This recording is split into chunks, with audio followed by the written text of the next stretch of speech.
My FPL Game Week 3 team selection. In today's video, with Cole Palmer most likely ruled out for the game over the weekend against Fulham, I am going to be making a couple of transfers. In this video, we're going to look at who those transfers are going to be, how my team is shaping up going into Game Week 3, and how we can, possibly turn this dreadful start to the season around.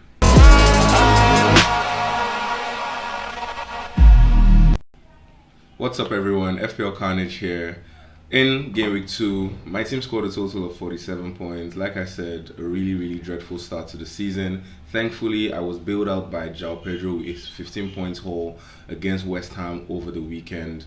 It's been a really tough start to the season. A lot of players not, performing just as we expected. But yeah, in goal I had Matt Sells, who returned just 2 points. Could have been 3 points. Could have possibly been a clean sheet. He did get booked in that game against Crystal Palace, but he managed to get 1 save point after making 3 saves in the game. So he did return 2 points. I could have, started Dubravka, who gave me 6 points on my bench, but it just didn't really seem like a wise move, doubling up on the Burnley defense against Sunderland. Seeing, Sunderland's performance against West Ham, I did really believe that they were going to get a goal in that game against Burnley, but they ended up, keeping a clean sheet. So Dubravka with 6 points on my bench. In my defense, I had Steve, who returned 6 points, Van de Ven 6 points, Konate 2 points, Diouf, who came off the bench for me because Cole Palmer did get injured in the early warm-up against West Ham. So Diouf returned 3 points after getting the assist for West Ham's first goal in the game against Chelsea. Konate returned 0 points as my 5th defender. I would honestly say that he's been my worst pick of the season so far. He doesn't return DEFCON points, doesn't really get involved in the goal or the assist when Liverpool do score a lot of goals. So it's just really frustrating having him at the moment. I am looking at possibly transferring him out before the international break, or possibly when I wildcard. I don't think I'm gonna have Konate in my team for very much. I don't think I'm gonna have him in my team for very long. I was pleased with Van de Ven's 6 points. A clean sheet against Man City away from home in the opening fixture over the weekend. I was really surprised, I'm not gonna lie. I did expect City to get a goal or get something out of that game after the explosive start to the season, but Van de Ven and the Tottenham defense and the team as a whole put up a really good game and came away with a clean sheet. Esteve, like I said, returned the 6 points for me in my defense. In my midfield, I had Morgan Rogers, who returned just 2 points in that game against Brentford. Aston Villa have looked really dull in the start of the season. The Aston Villa attack that we saw during the preseason isn't what we're witnessing now. So I do really hope that Rogers gets back to his scoring form in the coming game weeks. But just the 2 points from him. Reinders with 2 points in the game against Spurs. I wouldn't really say I was disappointed. It was a really tough game. Not a lot of positives from him in that game, but yeah, looking forward to Game Week 3. He's still a really brilliant player, and I think he would add a decent amount of attacking threat for Man City in their attacking transition and everything. So I am still pleased to have him in my team. Mo Salah, who was my vice captain, managed to get a late return in that game against Newcastle that gave them the 3 points they very much needed on Monday nights. I really did hope that he was going to blank, but unfortunately he returned 5 points. I did not captain him, as you all know. So yeah, he was my last midfielder. Up top, João Pedro, who saved my game week, returning 1 goal and 2 assists alongside 3 bonus points. Honestly, I don't know what my rank would have been like if I didn't have João Pedro in my team. Thankfully, he returned 15 points in that game against West Ham.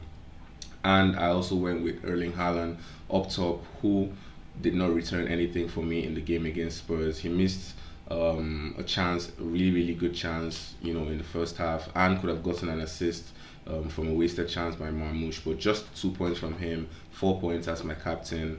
We saw Magui also get some minutes for Sunderland in that game against Burnley, returning just 1 point on my bench. Aaron Ramsey didn't get minutes at all in that game, so he returned 0. So that's 47 points from my team in Game Week 2. Still a couple of positives. I still really like the way my team looks. Just a couple of players that I would really look to get rid of in subsequent game weeks. But yeah, a really drastic, dreadful red arrow down to 4.4 million. But yeah, it's still, early moments of the season. Hopefully, we can get back on track with a couple of transfers, that I have thought out moving forward. So that's what my team looked like in game week two, what my team scored. Let's look at a couple of transfers that I have in mind. Since Cole Palmer is injured, I have two free transfers saved ahead of game week three. So I am thinking of using either one or both of them to get a couple of transfers done before the deadline. So let's just look at what my team looks like going into game week three. In game week three, I'm going to be going with Marcel's in goal. As usual, he's going to be starting for me in their home fixture against West Ham. West Ham have been really, really terrible, in the opening days of the season. Even in the Carabao Cup, they did lose 3-0 to Wolves, with Strand Larsen getting a brace in that game. I do think Forest come away with a clean sheet in this game. West Ham haven't scored in their last four appearances against Nottingham Forest, especially in Nottingham Forest home. I do think Forest are really, really great, defensively, and they should, be able to keep a clean sheet in this game. West Ham maybe look to turn things around in this game, but I just, I have a strong feeling Forest do come away with this, away from this game with a clean sheet. So Sales is going to be my starting keeper. In my defense, I'm going with Van de Ven, Konate, and Tosin. As much as it pains me to still have Konate in my team, I haven't really settled on whether I want to make a defensive transfer this week. I'm focusing mostly on my midfield and my attack, so I think I may go with Konate just because I feel like West Ham are really going to concede against Forest, and I don't know what the likelihood of Diouf returning, an attacking return in that game is. So he is the first player on my bench. I also have Esteve on my bench away at Man U. I did consider actually playing Esteve ahead of Konate just because Man U have been, looking really funny in recent games in the Carabao Cup, getting knocked out by Grimsby, and they've just not looked like them, like a team that know what they're doing or are actually willing to fight for trophies this season. But yeah, my starting defense is going to be Van de Ven. Spurs have looked really solid. They've kept 2 clean sheets out of 2 games so far. Bournemouth will pose, much of a threat, but I do think they have a really, really good, solid backline that can actually withstand that and keep a clean sheet if possible. So that's what my backline looks like. Tosin also starting in the game against Fulham. In my midfield, we have Morgan Rogers. Cole Palmer is still in my team for now. Mohamed Salah and Tijani Reinders against Brighton. In my midfield, I don't see myself, making a lot of changes except from the Cole Palmer move, which I am still considering. It's still, I have a couple of transfers, like I said. It's between the likes of Semenyo, who is going to be playing away to Tottenham. It doesn't really look like the best transfer on paper, but Semenyo has been on really, really great form. He scored 2 goals in the first game, and I think he got an assist in their second game against Wolves. So he is a really great option at 7.2 if I do decide to downgrade Palmer. Kudus is another option that I'm looking at. He looks like the engine room for Tottenham going forward. So far he didn't get any return against Manchester City, but I do think he's looked sharp for Tottenham. He got 2 assists in their game against Burnley on the opening day, so he is a potential option if I decide to move away, like when I decide to make my transfer. Also, I'm looking at Ismail Assar against Aston Villa. He has a really great record against them. I think he scored 6 goals and 3 assists in his couple of meetings against Aston Villa. I think he has actually returned 1 goal involvement in every single meeting he's had against Aston Villa in his career. So he is a really strong option I'm looking at. Mohamed Salah is my third midfielder, like I said, at home to Arsenal. He didn't get any shots in the game against Newcastle, and I just worry about what his goal involvements are going to look like moving forward in the season, especially if Liverpool do manage to get Ishak's deal over the line. I think we're going to see a lot of people move away from Salah and spread funds to players like Gakpo, Ishak, and other Liverpool assets. But he is Mo Salah, like I said, the best player to ever grace the game. He is going to be starting for me in that game against Arsenal as my vice captain as well. Reinders is my 4th midfielder away to Brighton. Up top, my captain as well is going to be Erling Haaland. He has 5 goals and an assist in 5 games against Brighton. Really, really, pleased to have him in my team. I do think if you have Haaland in your team, I don't see a better time to captain him. Although you could look to captain a Manchester United player like Bruno Fernandes or Cunha if you have them in your team. They're also an option because they have a great fixture on paper against Burnley. But Haaland is my captain. He's starting in my front line. I also have João Pedro, who is another great captain option at home to Fulham. We know that Fulham are a really, really terrific side defensively, and these derbies can usually go either ways. But João Pedro is going to be my second attacker in that game. He actually holds a really, really it's. I believe he's actually one of the strong contenders for captaincy this week. He did produce a massive haul against West Ham. Like I said, West Ham have been really terrible so far to the start of the season, but I do believe with the absence of Cole Palmer, Pedro may be on minutes. We may see him playing the number 10 role behind Delap. It just, it seems like he will get a lot more minutes than he would have if he was playing at the number 9. And, we've seen the possibility of Delap coming in for him. So it just raises a kind of appeal to, keep the captain armband on João Pedro. My fear also, as well, is just that it's a 12:30 fixture.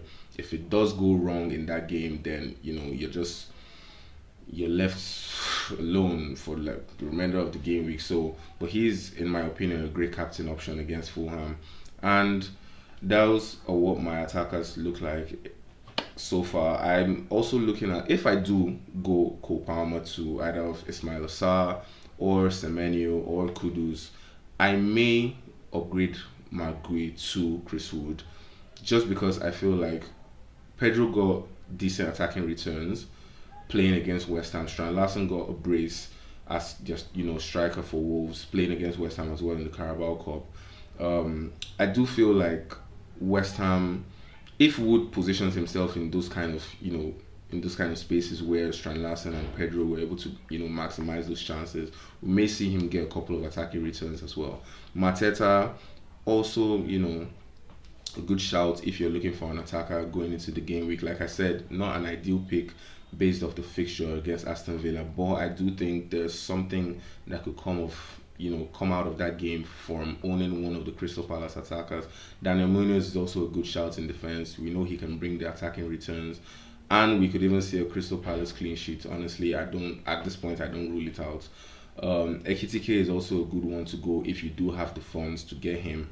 I would not advise taking Watkins out for Ekitike at the moment. Watkins still has a really great run of fixtures coming, so if you have Watkins, I would advise to keep him. But if you do think it's worth the risk moving him to Ekitike ahead of the Arsenal game, then go with it. But this is what my team looks like.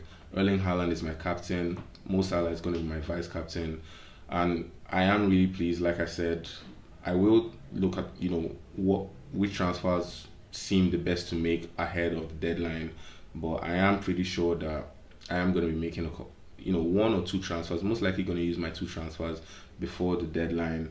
You could also go for the likes of Morgan Gibbs-White in the midfield or Anderson of Nottingham Forest, just to, if you're looking for a couple of differentials. Ndoye is also a really good shout in that midfield position. And I do think we're overlooking Newcastle attackers, or rather Newcastle assets, the likes of Livramento, Harvey Barnes, who has a really great record against Leeds, by the way. I think he has about 6 goals against them in his career so far. So I think Newcastle assets are actually not a bad pick to have if you're looking maybe for 1 week points just to chase rank at the moment.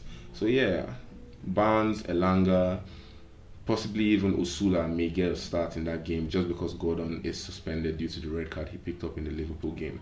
So my team, how it looks going into game week 3 deadline. Please, if you have any recommendations of what possible transfers I could make, please leave them in the comment section. If you have any questions, also I would do well to get back to them as quickly as I can.